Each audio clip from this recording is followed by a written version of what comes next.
Morning everyone, and welcome back to the Runpreneur vlog, where we discuss all things entrepreneurship and running. It is another fresh morning. It feels like temperature is freezing today, so it's pretty chilly but not too windy, so decent enough running conditions for spring. Well, should be a bit warmer, but we won't complain. And it is Friday Funnels today, where we discuss all things sales funnels and marketing related, and today's topic is amplifying your message with Facebook groups. So as always, if you like this episode, please give it a like and a subscribe, and let's get started.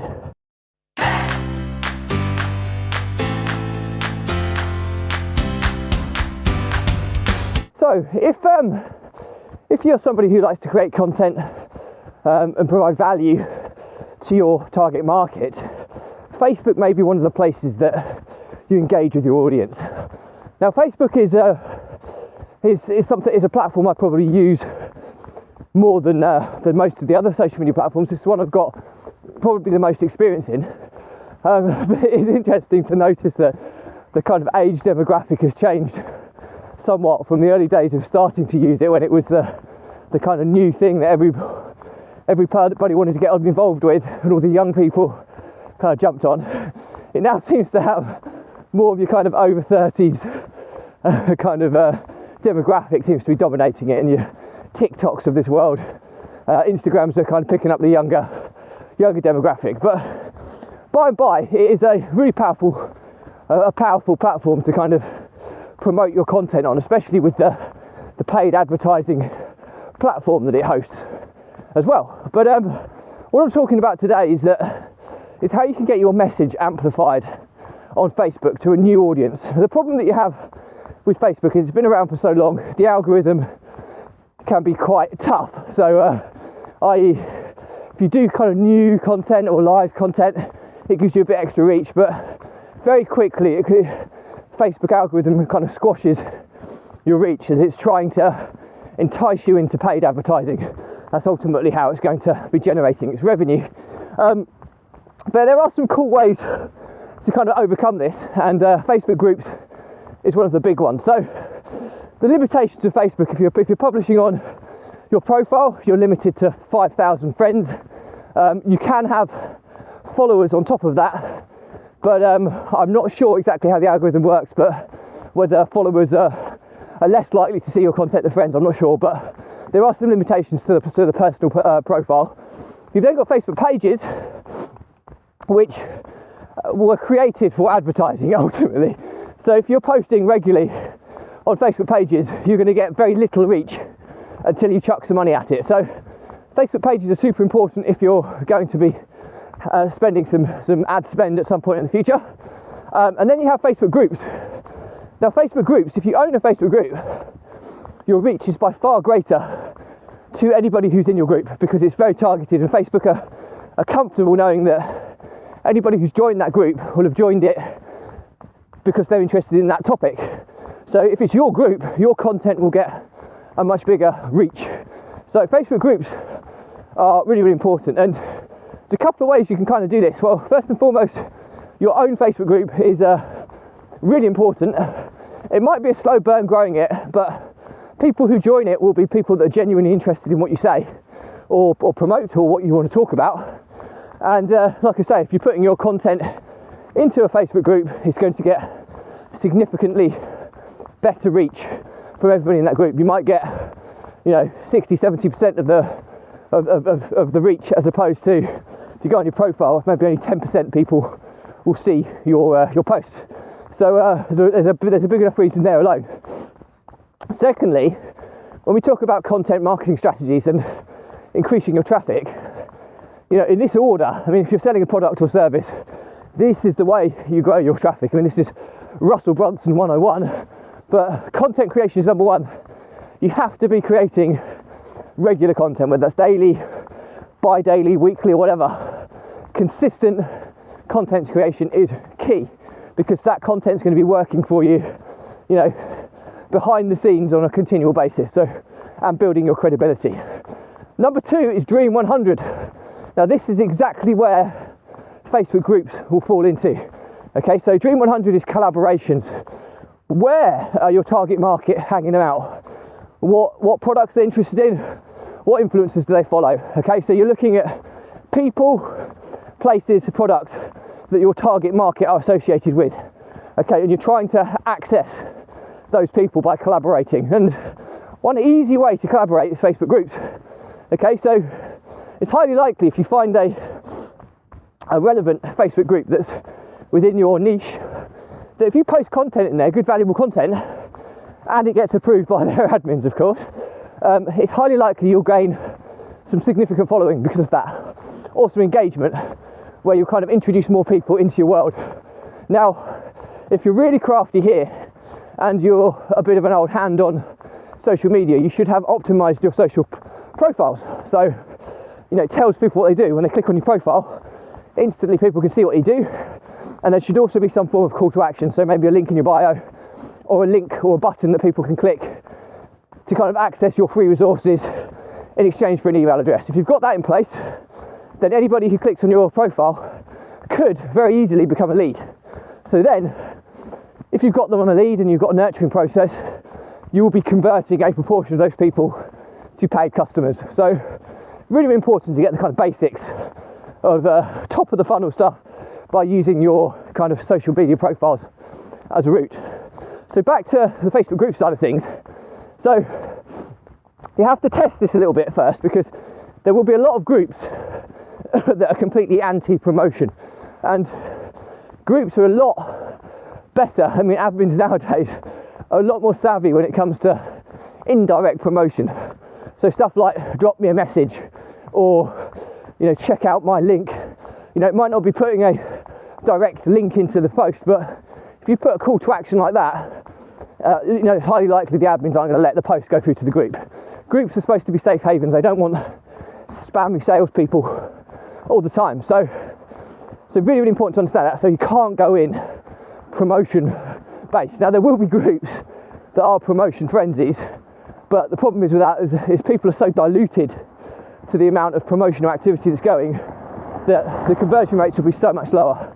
So what you're trying to do is you're going to try and find some groups that have got some good numbers of people in, first and foremost. You want to get some good reach, and that highly engaging as well. Highly engaging groups are people that are really into the topic in question. I'm just going past some people, so bear with me a second. Morning. So if you find those groups that are highly engaging, and normally when you sort of search for groups in Facebook, you can use the search bar, and then there's a filter when you type in the keyword that you can select groups, and it'll produce all the groups with that keyword search term within, which is a really cool way.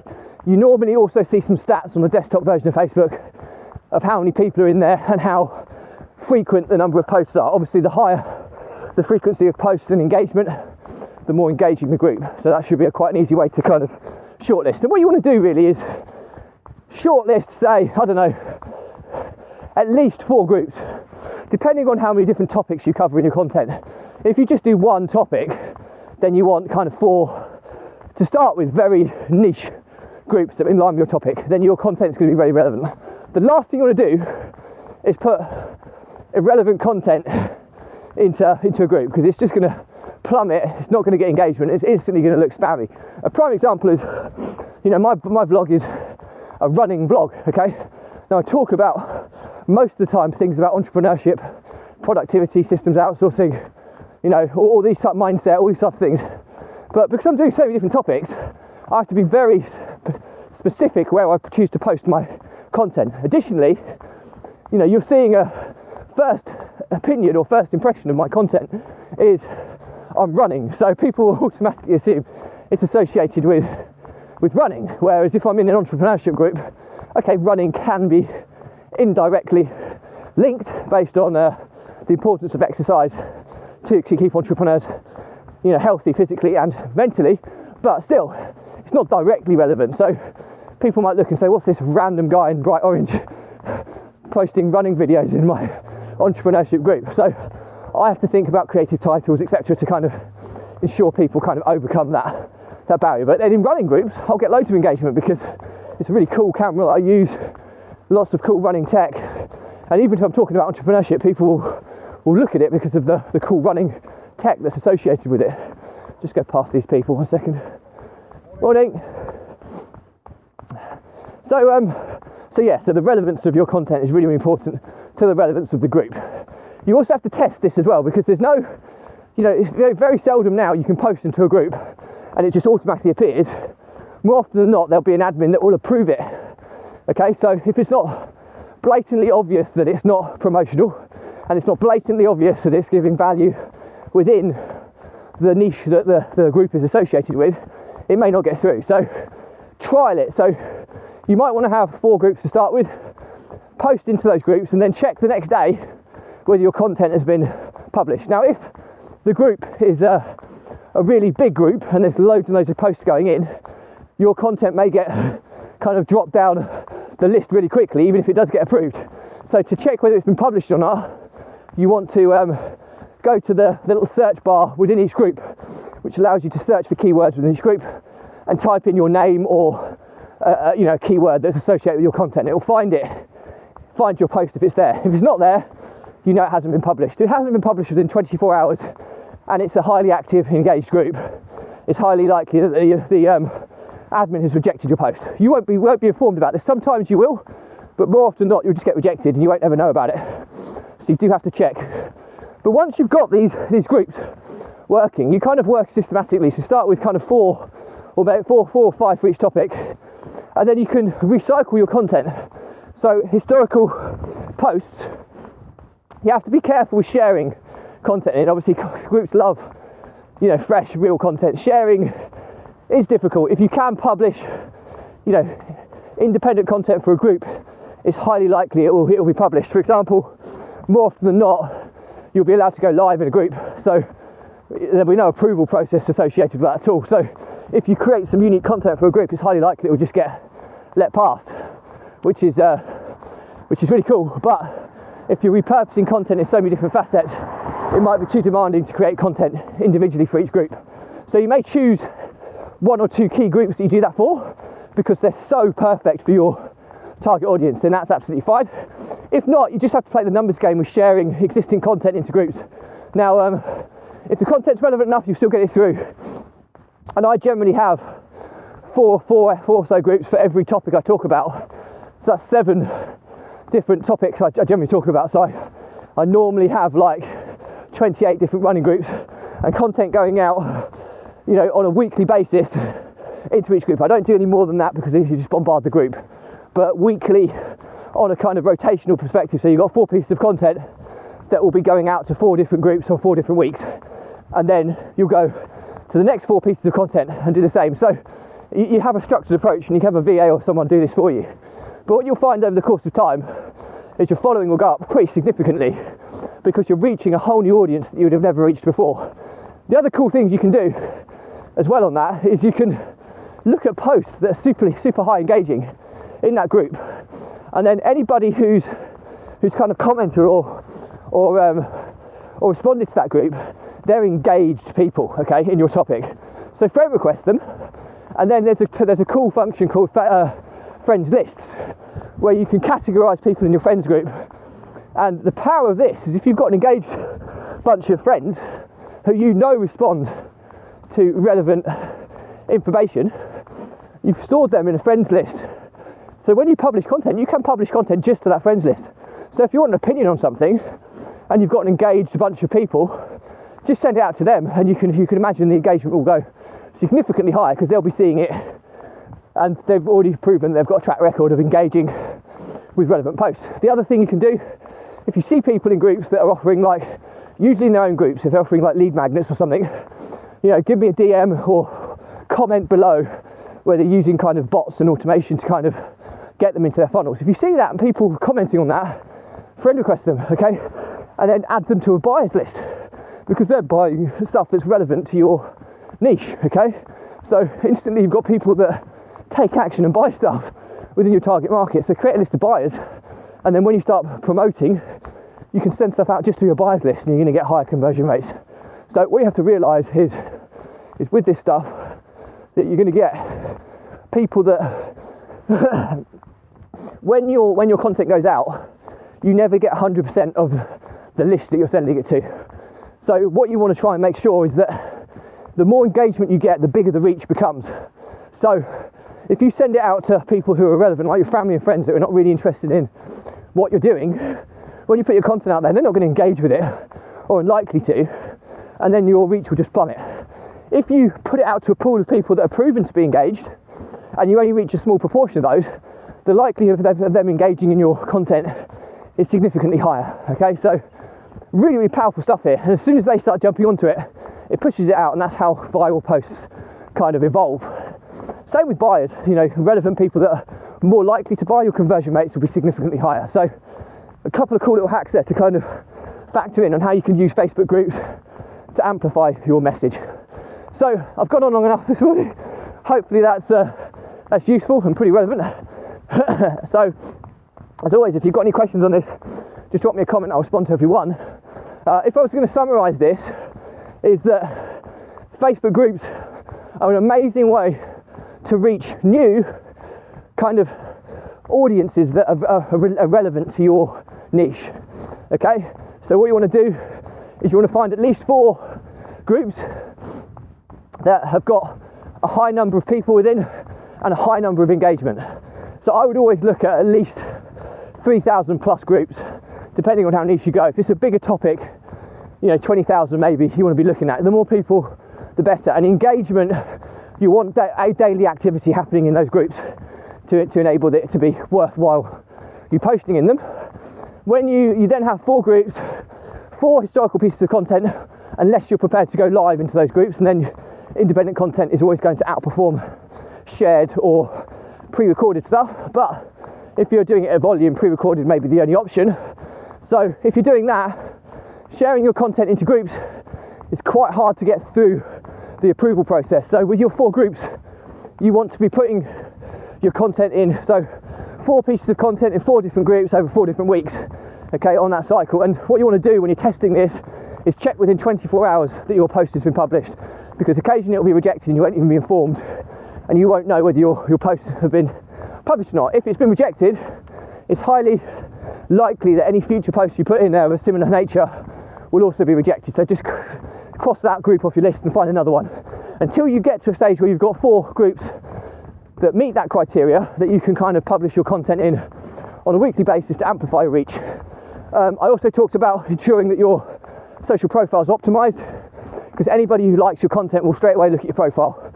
If your profile is optimized, there's call to actions there. They may come into your funnels and start the journey of being nurtured into becoming a customer of yours.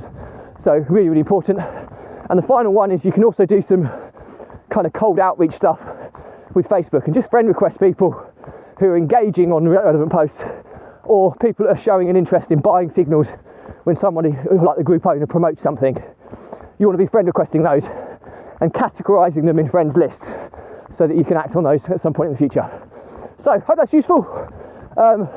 As always, if it's a bigger question that you ask me, I'll do a separate vlog episode and tag you in. If it's irrelevant information, no drama, just unfollow me. You don't have to unfriend me, but unfollowing me will stop you this cluttering up your social feeds.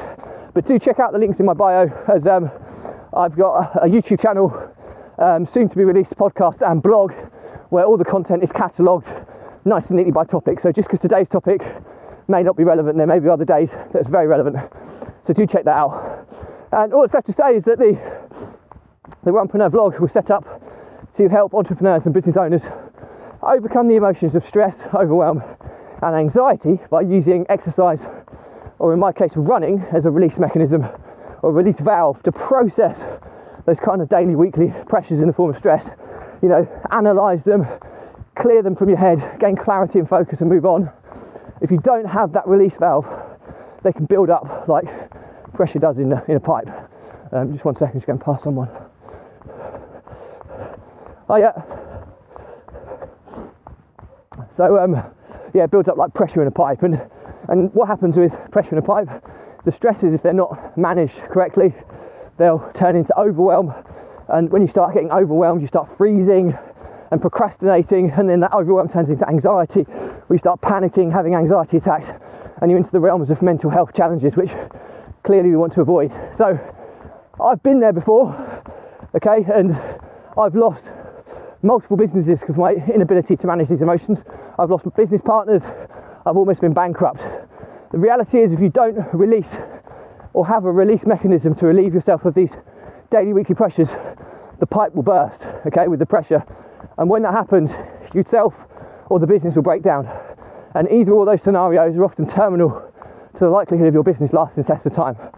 Now, there's no coincidence that over the last 9 months of me doing this running vlog, which is my release valve, that I've made more progress in the last 9 months than I have done in the previous 4 years. So that's social proof that this stuff works.